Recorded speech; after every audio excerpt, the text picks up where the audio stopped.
Thank you for joining us. This is Politics Arkansas. We're here with Larry Walker from Pope County. We're going to discuss what's going on in Pope County with their casinos. This is our third session together. Hope you'll listen to the other two. Learn a little bit about local control versus statewide votes. I know that Pope County has been battling an issue with the casinos coming to their county for 2 years.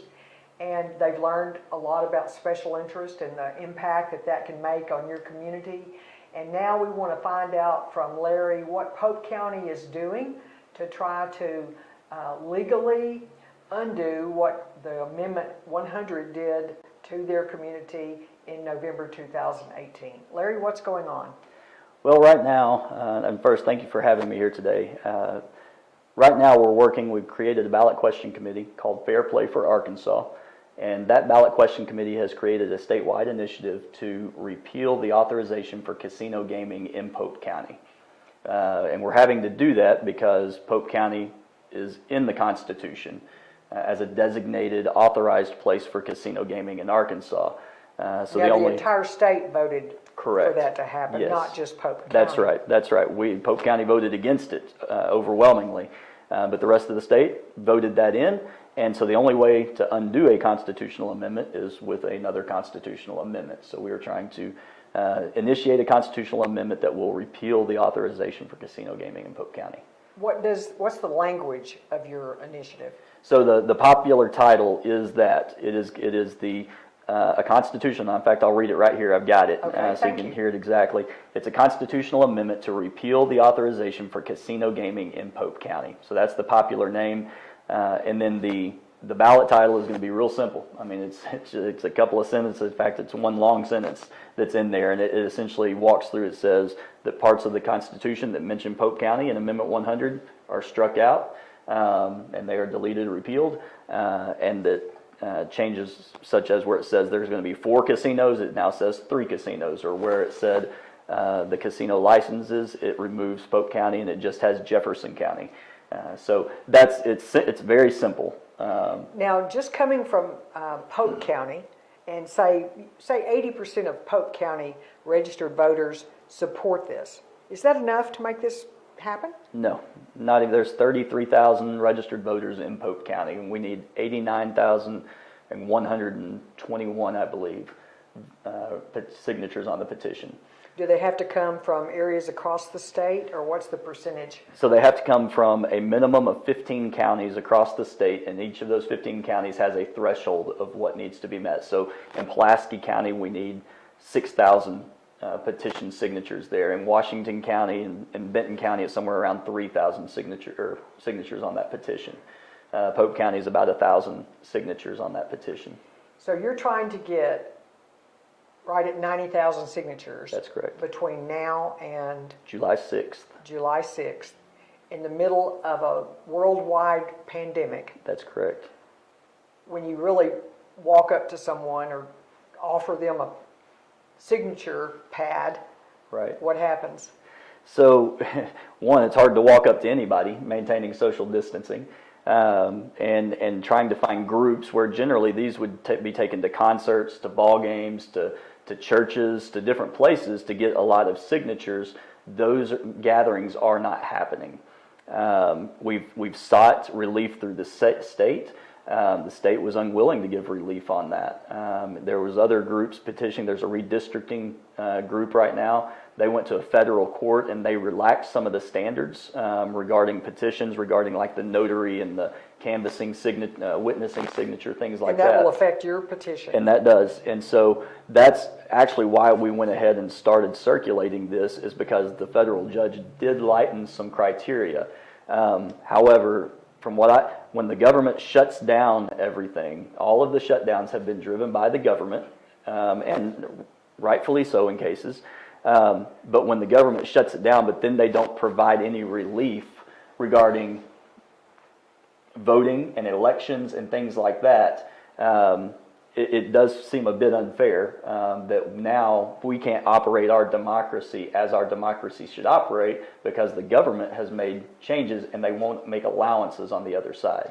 Well, I know the fiscal session continued on. That's we correct. had that in the middle of the pandemic, the worst part of it. That's right. So the legislators did come in and continue to have that. So I assume that our governor and our legislators who would have some ability to address this have assumed that you can carry on and you can get these signatures, or else they figure you don't really need to be on the ballot in our general election anyhow. Well, you know, we during the legislative session, the fiscal session that they had, we made a push in there to try and get them to have an emergency session to put it on the ballot in November. We were denied. They said, nope, we're only going to talk about the pandemic. Then we come out and there's other things that we say, okay, we're going to try and get to places to get signatures. Well, we're going to tell everybody to stay home, shelter in place. Well, we can't go door to door to pass these out.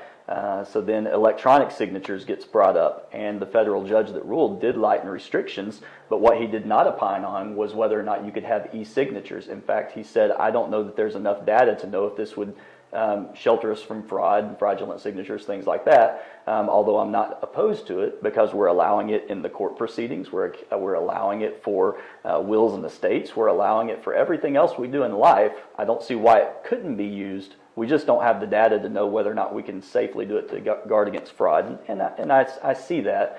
That's where, to me, the legislature needs to step in and say, we can help with this, let's do something about it. So what? Tell us what's going on now. What you've exhausted your remedies apparently, Right. time-wise, in the courts or legislatively.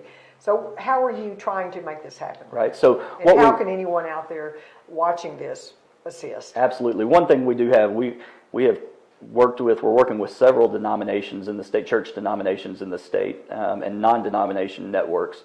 And we've got, and under those umbrellas, about 3,000 churches that are a part of those organizations, and accounts for somewhere around 1.2 to 1.5 million people in the state of Arkansas. And so what we're doing is we're working with those groups to distribute these petitions to those places. And even if they can't meet, encouraging people, hey, have drive-through signings, have take this home, come grab one, take it home to your family that you're living with, have them sign it, bring it back to us, come into the office, it's out on the table, go sign it in the lobby, and take one with you and get some other people to sign it. So trying to get some things going like that in a network of the churches throughout the state. And if someone's interested in gathering signatures for your petition, they contact you for the copies of the petitions? Or Absolutely. Absolutely. How can you be contacted? So if they can go to our Facebook page, Fair Play for Arkansas. They can go on there. We also have a website that they could visit that's fairplayforarkansas.org, and there's a comment form at the bottom where they can fill that out and get information from us. So either one of those ways is Do great. they have to have the petitions physically sent to them, or do you email it, or how is it handled? So we can, there are some things that the judge is allowing in terms of printing them offline and doing things like that. We haven't gone that route just yet. We're still trying to maintain as much of the original form as possible because we know legal challenges could come, and we would like to be able to survive a legal challenge if possible. But we're considering in the next week or two opening it up online as well to let people download those and print them and send them back. I see. Well, good luck, Larry. We are for local government, local control. We think that Pope County should have the right to decide whether they want a casino in their county. They certainly have a nuclear plant. You know, I wonder what the history is on that. When it came to town, was there an outcry against it?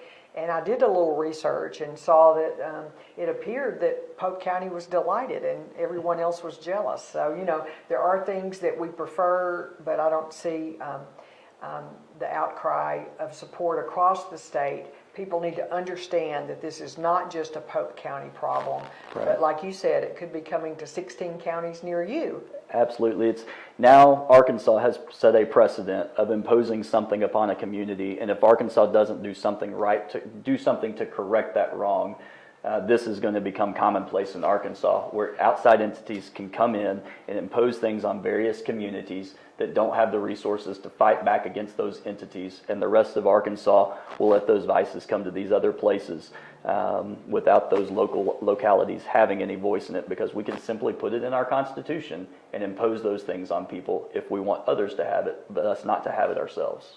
Thank you. I appreciate it, and I will shake your hand next time.